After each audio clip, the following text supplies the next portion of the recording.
បាទសូមអនុញ្ញាតគ្រប់ជំរាបសួរពុកម៉ែបងប្អូនទាំងអស់គ្នាដែលតែងតែនិយមគាំទ្រតាមដានវីដេអូរបស់ខ្ញុំថ្ងៃនេះខ្ញុំបាននាំយកឡានមួយប្រភេទទៀតហើយគឺ Lexus HS ដែលផលិតនៅឆ្នាំ2011ជាប្រភេទឡាន Premium ហើយមានបំពាក់កាមេរ៉ា360ជាប្រភេទឡានពណ៌ខ្មៅខាងក្នុងពណ៌ខ្មៅឡានមិនប៉ះមិនបុកមិនកាត់តបើសិនជាបងប្អូនឆ្លាញ់ឡានប្រភេទនេះបងប្អូនអាចធ្វើការទំនាក់ទំនងមកខ្ញុំផ្ទាល់តាមរយៈលេខទូរស័ព្ទក៏ដូចជា Telegram របស់ខ្ញុំផ្ទាល់ដែលមានលេខ087 6 ដើមនិង924សម្រាប់បងប្អូនដែលមានបំណងចង់បង់រំលោះបងប្អូនគ្រាន់តែមានលុយ 30% នៃតម្លៃឡានបងប្អូនអាចដកយកឡានទៅប្រើប្រាស់បានភ្លាមៗតែម្ដង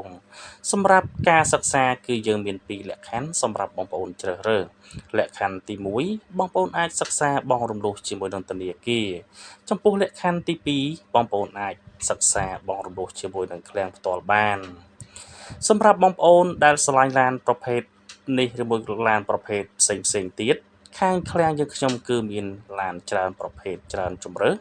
សម្រាប់បងប្អូនជ្រើសរើសបងប្អូនអាចធ្វើការបង់រំលោះក៏ដូចជាបងប្អូនអាចមកសិក្សានៅទីតាំងឃ្លាំងផ្ទាល់របស់ខ្ញុំបាន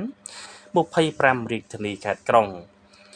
នៅពេលនេះសូមអរគុណសូមជម្រាបលាជួបគ្នានៅវីដេអូខាងក្រោយជាបន្តទៀត